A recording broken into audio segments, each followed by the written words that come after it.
ever since Joker appeared in cinemas, it's been going critically and financially through the roof. Alright, Joker has changed the game, not only for cinema, but comic book movies coming up in the future. And it's done something that neither Marvel, Sony, or Fox has done with any superhero movie. It took a popular character and made it into a demographic, critically, and understandable character. And the movie has done super well, even well that it's in the Oscars. It's got 11 nominees, and there's so many things I'm split between with Oscars and the Joker movie and Marvel with the Endgame, so I'm not going to get into that today. However, I am going to talk about all 7 of the DC Extended Universe movies. These movies will consist of the 2013 Man of Steel all the way to 2019 Shazam. So Joker will not count since it's not going to be in the DCEU. It will be in its own listing. So, just to make sure, I'm going to be ranking Suicide Squad, Man of Steel, Batman vs Superman, Shazam, Wonder Woman, Aquaman, Justice League, all those films. And I know we did one of all the 9 Spider-Man movies, and many of you guys liked that video as well. We're going to do something different a little bit here, and you'll see why. Just because I've changed the format of how I'm going to do all my ranking videos. So yeah, without further ado, let's dive right into this. Now, before I get into this video as well, I should quickly note as well that the reason I'm doing this video so soon, because this video was supposed to be out a few months ago. And I've been delaying it ever since I've been watching the Birds of Prey trailers, because I've been waiting to see, like, should I wait and watch that movie, because it comes out next month, or should I just publish it now? I'm going to publish this now because I think with Shazam, it's the end of Phase 1 of the DC. DC currently right now isn't going the Marvel formula. They're not, like, making a movie about this superhero or this that Marvel just did. We're not making phases. We're not trying to make... They're trying to do, you know, one solo movie at a time, building up to a crossover. Which is really good as well. I'm glad that they're correcting themselves, because they started doing that at the very beginning, and now they're going back to the old routine of just making one movie at a time, building up the story and the characters for a much bigger crossover. So I like that they're doing that. So I thought it'd be a good way just to let's rank the first Phase 1 DC movie. So yeah, without further ado, let's get right into it. Coming up at number 7 is Suicide Squad. Now, I took my girlfriend to go see this a long time ago, and I went into it very excited for it, because the trailers looked really good, looked promising, and I was very excited to see a Suicide Squad on the big screen and a live-action adaptation of it. When I came out of the movie, however, my girlfriend really liked it, knowing nothing about these characters except for Joker, Harley Quinn, and Batman. I went in very excited, came out very disappointed. And I'm going to talk about the cons first, then we'll talk about the pros. The cons. This movie it wanted to do the formula that the Guardians of the Galaxy films did and the Deadpool movies did, where they picked all these big songs and showed all these flashback sequences back to back with all these characters, and it really just did not go well. Another thing that I did not like about this movie was the villain. Enchantress, see, in the trailers, they introduced Enchantress as one of the members of the Suicide Squad. But when you go watch the movie, she's actually the villain. And then she brings her brother back, Icarus. Something like that. And the movie was just very poor. There was not a connection I felt with it. Oh, that she just wanted to get back at humanity for worshipping other gods or other things besides them and Icarus. So, that was just really bad. The movie also has different plot holes as well. I recently just watched this again because I'm getting ready to go see Birds of Prey soon. And I wanted to refresh my mind about Margot Robbie's Harley Quinn. And that's where we're moving over to the pros. The things I like about this movie. I like the casting. Will Smith, Deadshot. Great. Harley Quinn, Margot Robbie. She did fantastic. Those two are probably my 2 favorite adaptations of the characters. And they really stand out to me in this movie. Because I like that they... in the very beginning of the movie, within the first 10 minutes, they show you their backstory. And then over time it flashes back between their lives, and they're both the main characters. Which I wish they've touched on more with some more of the characters like Captain Boomerang or El Diablo, Katana, Killer Croc, Because when they show up, you just get like one flashback sequence instead of multiple ones. But like, I like all their the casting for them. Something I was really surprised about when I went and seen this movie is that they show Captain Boomerang getting arrested by the Flash. I did not expect Ezra Miller to show up in the movie like that. That was really cool. I was literally holding onto the edge of my seat, and I was just like, oh my god. It's finally, they're taking their time, and that also set up the movie for Justice League as well, so that was great. I like that they introduced Katana. That was really cool as well. I would love to see a Katana, like, HBO series, or just a movie on Katana. It'd be really cool as well. I liked Amanda Waller. She did a really good job in this movie as well. She was vicious, she was heartless, and really intense in situations. As for Jared Leto's Joker, I like Jared Leto. He's a really good actor. I've seen him in different other movies. I'm getting ready to see him in Morbius. Go check out my reaction to that, because he's really fitting for that role. Now, a lot of people tell me, do you hate Jared Leto's incarnation of Joker? I don't hate it, but I don't like it either. You know, nothing against Jared Leto, because when an actor commits to play the Joker, they Mark Hamill, Heath Ledger, Joaquin Phoenix, Jack Nicholson, they all do something to get ready in this role. And to me, I don't know, I would have to look back into this again, but I don't remember Jared Leto doing like deep dives into the character or nothing. He portrayed the character really well, but it's just the way that he looked or the way he acted in some scenarios or something he just said. It just really didn't capture me that much. And he came off more of a gangster Joker more than a psychopathic Joker or like a sympathetic Joker, you know? So that's the thing I have wrong with this. The movie is not good, but it's not bad either. It's okay. It's just meh. It's alright for me. So it ranks at number 7 on my list. Coming up at number 6 is Justice League. As well. Now, before this was number 6, Man of Steel was actually going to be number 6, and this was going to be number 5. But after I rewatched Justice League, I wanted to take back on some things. I'm going to start off with the pros on this one. I liked seeing all of the heroes come together. You had Flash, Aquaman, Batman, Cyborg, Wonder Woman, and Superman. Seeing them all together was really, really cool. And that's one of the reasons I had it at number 5 at first, was seeing all of these 6 iconic characters on the big screen together. And each one of them, all the actors that give their performance with these characters are really good. They look good in costume, they look good outside their costumes, and they really, I felt like most of the cast was in depth with their character. I know Ben Affleck has left Batman ever since then, but to me, he will be my personal incarnation of the Batman. I love everyone's introduction when Batman is fighting the parademon on the roof, Wonder Woman saving the English, the civilians from hostages and terrorists. I like Cyborg's introduction with his father, Silas Stone, in the house. It was really a human moment. Flash with his dad in prison, that was really cool. Aquaman and Batman interacting together. And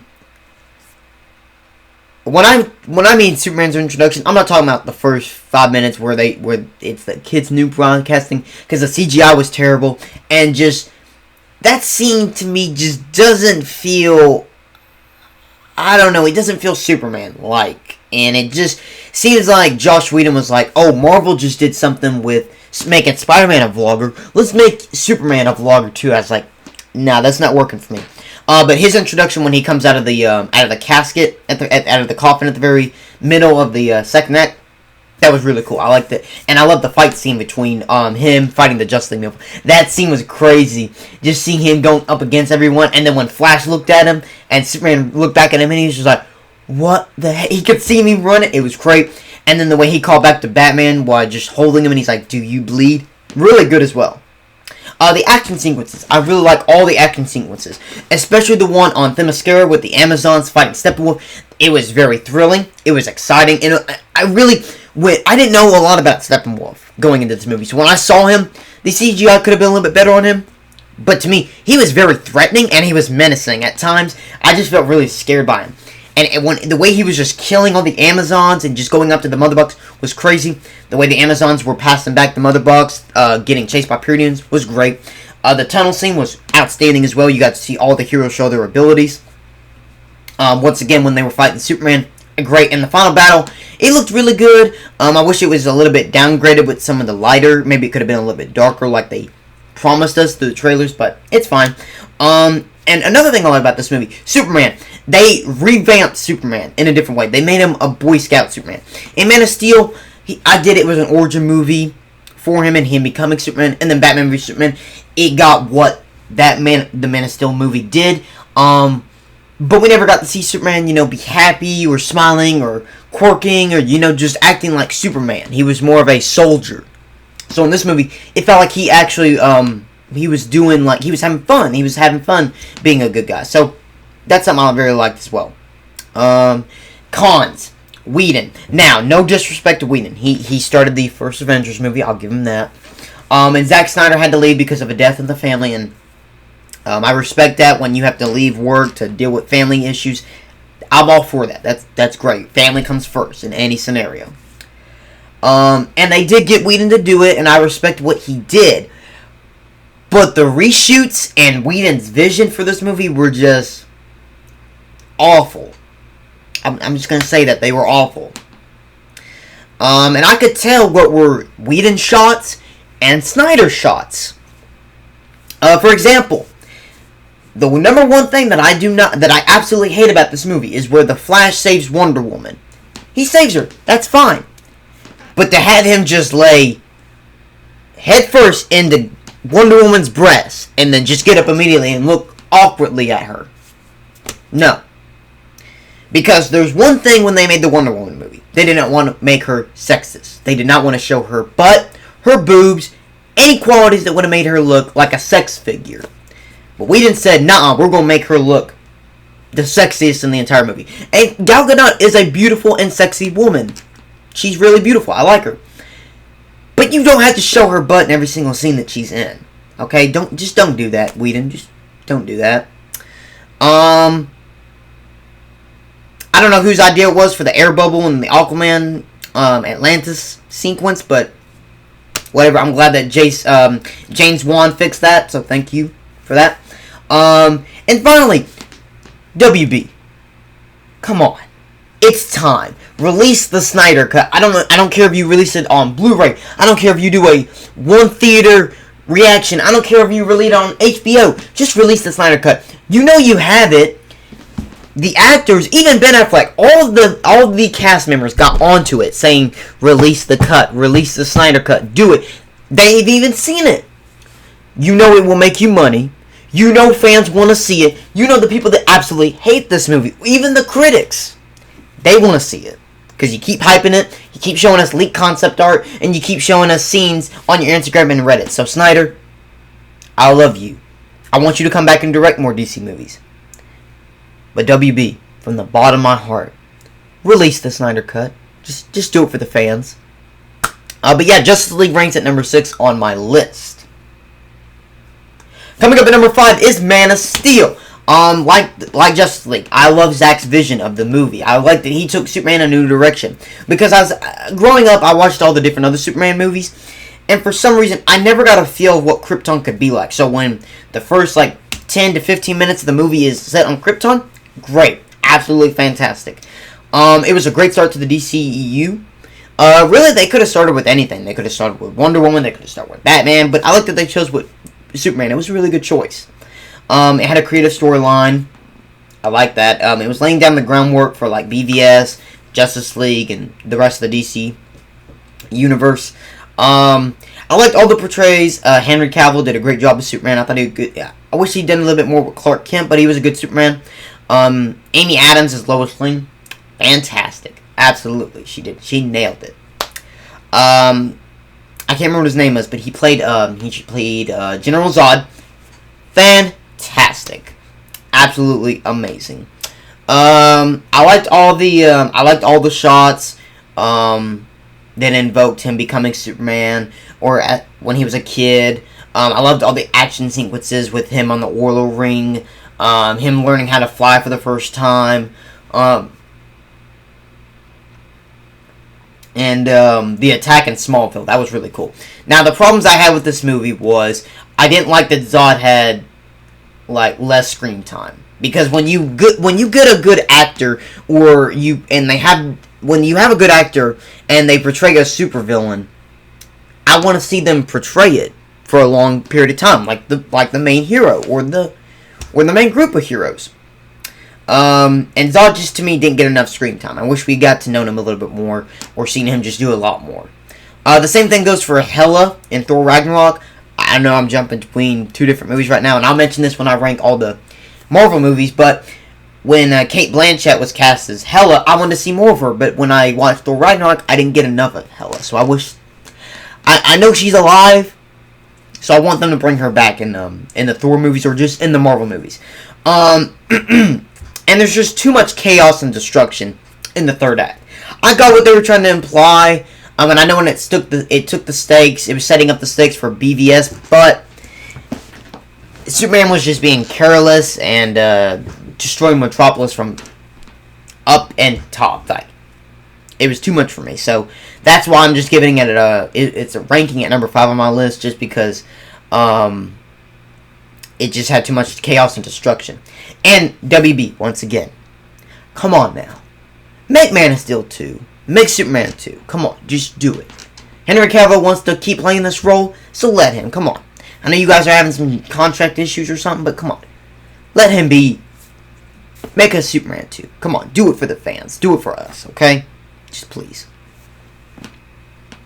Number 4, Shazam. Now, this was a tough decision, and I'll say it when we get to the top 3 in a minute, but this was a tough decision because when I saw the trailer for this at Comic-Con, I was both nervous and excited for it. The reason I was nervous because the costume and the CGI. Because it looked like a cartoon. It kind of reminded me when I saw the Bumblebee trailer for the very first time. And if you go back and watch my reaction for that, I was like, it looks real, but at the same time it looks fake. And I don't like to nitpick very much when I'm watching a movie, because I love movies. I'm a movie connoisseur, and you all know I want to be a director. So when I see a movie, I want it to look good, and I want it to be good as well. But can I just tell you this? This movie absolutely blew me away. The cast and the crew were phenomenal.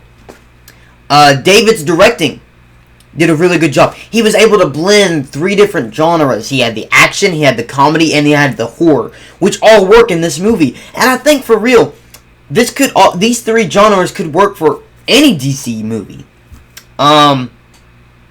Joker, for example, had a lot of drama, it had some thrills, and it had dark humor, which all worked really good together. And the same goes for Shazam as well. It had its funny moments, it had its action moments, and it had its definitely horror moments with the scientist slamming her hand on the door and just turning to ash, and then the 7 deadly sins, killing all the business people in the Savannah Tower. That was very dark, scary, and really dark. Like, really. I didn't think that when going into this movie, I was like, it's gonna be funny, but it won't be too dark. And the movie just blew me away, because like, going into it, I had no idea they were gonna go in that type of direction. So that was really good. This is one of the most comic book accurate movies of all time. It takes after the New 52, which many of you know. When it comes to DC, the DC 52 is my favorite storylines. They are my favorite version of DC. I love those comics so much. It was laying more groundwork for DC movies and the Shazam movie, and it's getting ready to set up the Black Adam movie starring The Rock. So I'm very excited to see Zachary Levi and The Rock go up against each other.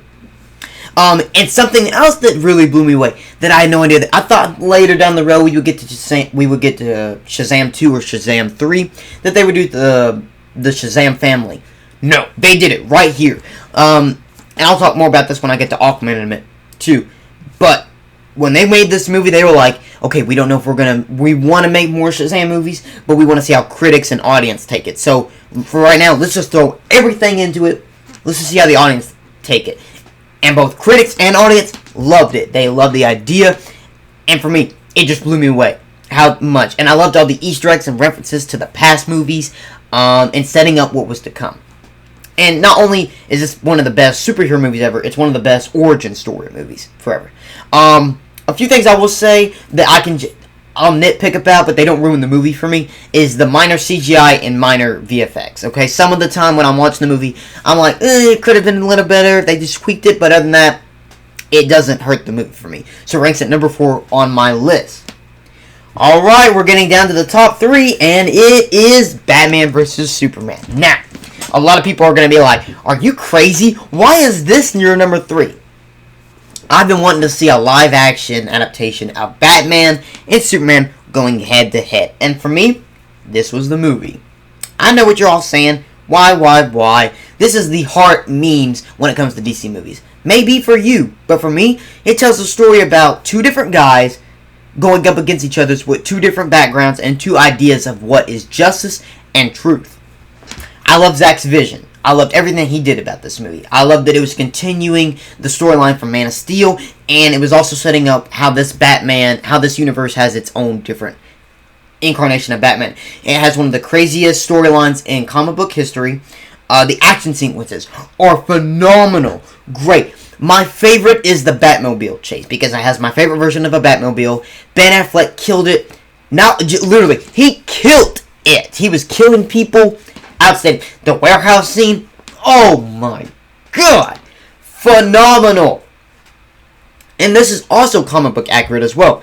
I get it has a few issues, and it was more, for me, going into this movie, I was very excited because I want to see a newer version of Batman. I wanted to see a new take on him.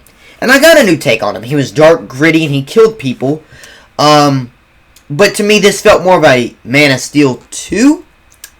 And not much of a Batman versus Superman movie, you know, because they only fought like one time. They only had one time where they actually met together and they talked, and that was after the Batmobile chase.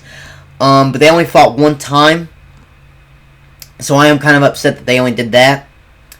I also hated that they killed Superman like way too off. Like, we all knew that he was going to come back. And this is the second movie in the extended universe, so why would they just kill off a popular character after he just got one movie that did critically okay? But I do like this movie. I did like all the cast and crew. Say what you want about Jesse Eisenberg, Lex Luthor. I thought he did a good job. I thought he did a really good job. Some of the quotes that he have, I really like and I really enjoy. Like, if God is all powerful, then he cannot be all good, and if he's all good, he cannot be all powerful. I really like that stuff. The Martha scene. Say what you want about it. I don't care. I got it the first time I watched it. I knew exactly what Zack was trying to imply and what he was trying to get to audiences. But it could have been done better. That's what I will say. But it ranks at number 3 on my list. Coming up at number 2 is Wonder Woman. This was originally going to be number 3, and Batman vs. Superman was going to be number 2. But after rewatching Wonder Woman 2 times in the last year, it's really, really good. Not just as a comic book movie, but it's also the first ever successful female superhero movie of all time. They took a big risk with this character because this was the 4th movie in the universe, in the extended universe, and Marvel at the time hadn't done a solo film based on a female character. So DC had the advantage, but they also had the risk as well. And what did they do? They took the risk, and it paid off. This is not just one of the greatest comic book movies. It's one of the greatest superhero movies of all time. The cast and crew were phenomenal. Patty Jenkins did a great job casting and directing this film as well. I like that they made Chris Pines, Steve Trevor, like the damsel in distress. Even though he was kicking butt here and there, I like that he got himself into a little bit of trouble. The storyline was great. I like that it tied into World War themes, like, well, they had mustard gas, chemicals, warfare, and all that. And it really did tie into the DC universe, and it answered a lot of questions that I had about Wonder Woman. I like that it showed them a scare for a long time. I thought it was just going to be like, we're only going to be there for like 20 minutes, and then it's going to be like, Wonder Woman. No, we were there for a good chunk of the movie, and I like it. The No Man Land scene is my favorite of the entire movie. It's very inspiring. It looks really, really great, and it just shows how powerful Wonder Woman can be. The music is phenomenal as well. Did a really good job right there. And I like that it calls back to the picture that we saw in Batman vs Superman. I was wondering if they were going to touch base on that, and they did in this movie. Actually, homages to it. The things I have like two things that I have wrong with this movie, and they're both at the very end. The third act could have been better. It was stunning. I like that it had like you had Wonder Woman and Ares fighting each other with like World War I weapons. And I like that Steve gave his life to save millions and thousands.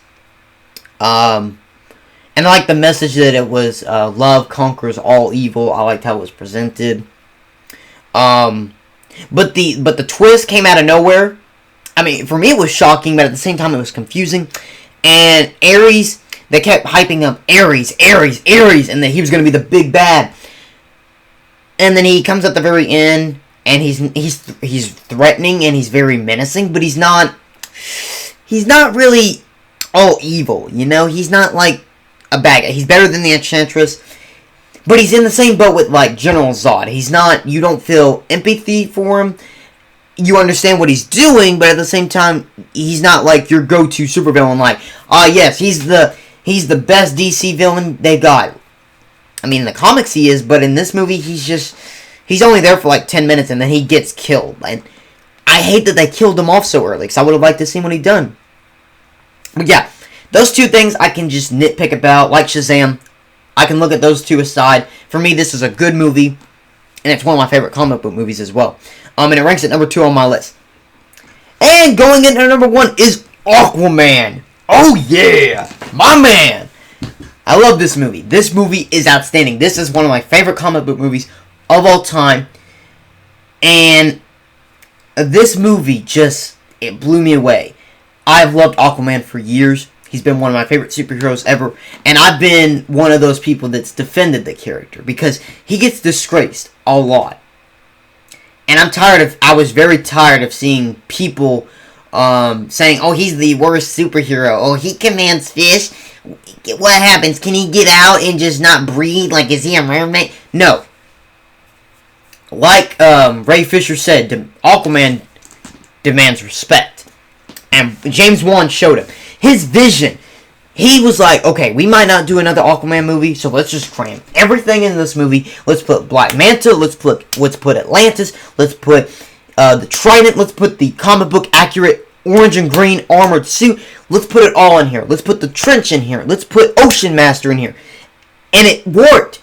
All of it worked. The cast and crew made it work. The visuals are some of the best visuals in a comic book movie or any superhero movie ever. The storyline was really, really great. Because around this time, Black Panther just came out, and it did phenomenal, both at the box office, critically, and domestically. And in that movie, it showed a new king coming into his country, and going up against a former relative for the throne. And going into this movie, people were saying, oh, it's going to be the exact same thing. Aquaman and Black Panther are two different movies, people, okay? They have a few similarities, but they're both two different movies. And Aquaman, you have a guy who does not want to be king because of what happened to his mother. And by the end of the movie, he learns to overcome that, and he does become the king. And he knows that he's not going to be a good king. He knows he's beyond worthy, but he still stands up for the people that he wants to protect, and the people that he loves. And I like that. It's very comic book accurate, from the suits to the powers to the characters to the adaptation, and all the cast members take it very serious with this very movie. The cinematography was phenomenal as well. There is one shot in the movie that I just absolutely love. I want to get it as a portrait, kind of like how I have the Marvel poster right there. I want this framed, where it has Mira and Arthur in the ocean holding the flares underwater, and you see the lightning in the sky. The ocean is split. You can see the night sky, the boat, and then underneath you can just see the trench and the orange and blue colors just mixing. It was beautiful, and it's every time I still look at it, I love the music that's playing in that scene, and every time that's just the most stunning sequence in any movie for me. I'm sorry, it was really, really beautiful to see. I loved all the action sequences, especially that Black Manta scene. Whoo! I love that scene so much. I love the fact that Jason Momoa also brings his background into this movie. It was really, really good. I like that he was doing Samoa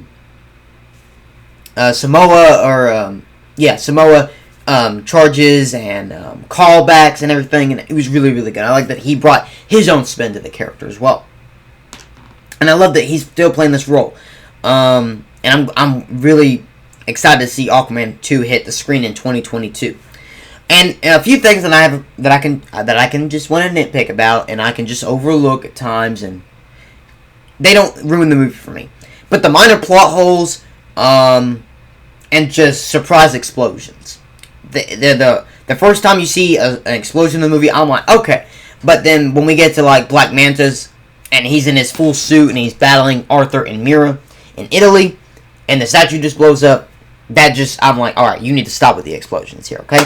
But yeah, that doesn't ruin the movie for me, so it ranks at number 1 on my list. So what are your rankings for all 7 of the DC movies? I like each and every single one of them. They all have a different purpose. Not all of them are good, not all of them are bad, though. I'm very excited to see Birds of Prey coming up in a month. So I will be doing a movie review for that as well. But yeah, list your comments down below what you guys have your rankings at.